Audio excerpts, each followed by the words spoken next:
कोई कभी बातों से बदला है क्या? सबको एक हादसा चाहिए। और वो हादसा क्या, एक बेटी, एक किसी का बहन वो अपने जान दे के गवाए, ये क्या जस्टिस है या फिर जस्टिफाई है? कोई भी, ये बस एक डॉक्टर के लिए हम लोग प्रोटेस्ट नहीं कर रहे हैं। यहाँ पे सिटीजन के हिसाब से, इंडिया के सिटीजन के हिसाब से हम लोगों का ये राइट है कि हम लोगों को वर्क प्लेस सेफ्टी चाहिए, समझ रहे हैं? तो हर जगह पे जैसे भी हम पहले भी हुआ था, ऐसे हम लोग दब जाते हैं क्योंकि हमारे पास टाइम नहीं मिलता। पेशेंट सर्विस ही इतना करते रहते हैं, कभी भी प्रोटेस्ट करने के लिए या फिर हमारे बात रखने के लिए भी टाइम नहीं मिलता। तो हम लोग, वो सबसे खराब बात है कि इतना गंदा एक इंसिडेंट हुआ, उसके बाद ही हम लोग ज़्यादा प्रोटेस्ट कर रहे हैं।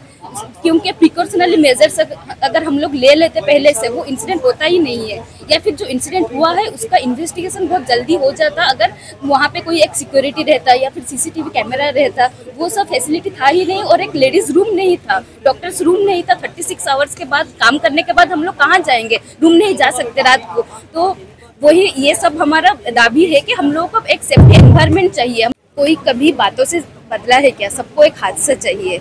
और वो हादसा क्या, एक बेटी, एक किसी का बहन वो अपने जान दे के गवाए, ये क्या जस्टिस है या फिर जस्टिफाई है?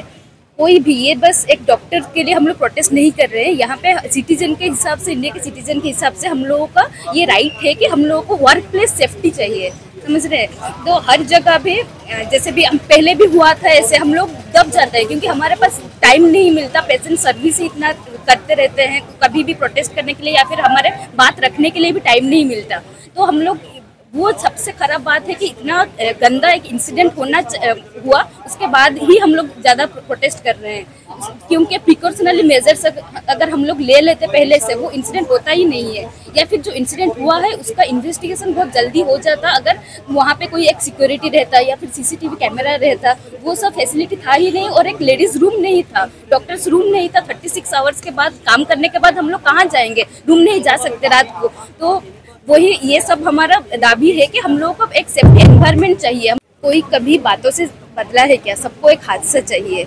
और वो हादसा क्या, एक बेटी, एक किसी का बहन वो अपने जान दे के गवाए, ये क्या जस्टिस है या फिर जस्टिफाई है? कोई भी, ये बस एक डॉक्टर के लिए हम लोग प्रोटेस्ट नहीं कर रहे हैं। यहाँ पे सिटीजन के हिसाब से, इंडिया के सिटीजन के हिसाब से हम लोगों का ये राइट है कि हम लोगों को वर्क प्लेस सेफ्टी चाहिए, समझ रहे हैं? तो हर जगह पे जैसे भी हम पहले भी हुआ था, ऐसे हम लोग दब जाते हैं क्योंकि हमारे पास टाइम नहीं मिलता। पेशेंट सर्विस ही इतना करते रहते हैं, कभी भी प्रोटेस्ट करने के लिए या फिर हमारे बात रखने के लिए भी टाइम नहीं मिलता। तो हम लोग, वो सबसे खराब बात है कि इतना गंदा एक इंसिडेंट हुआ, उसके बाद ही हम लोग ज़्यादा प्रोटेस्ट कर रहे हैं। क्योंकि प्रिकॉशनरी मेजर्स अगर हम लोग ले लेते पहले से, वो इंसिडेंट होता ही नहीं है। या फिर जो इंसिडेंट हुआ है उसका इन्वेस्टिगेशन बहुत जल्दी हो जाता अगर वहाँ पे कोई एक सिक्योरिटी रहता या फिर सीसीटीवी कैमरा रहता। वो सब फैसिलिटी था ही नहीं, और एक लेडीज रूम नहीं था, डॉक्टर्स रूम नहीं था। 36 आवर्स के बाद, काम करने के बाद हम लोग कहाँ जाएंगे? रूम नहीं जा सकते रात को। तो वही, ये सब हमारा दाबी है कि हम लोगों को एक सेफ्टी एनवायरनमेंट चाहिए।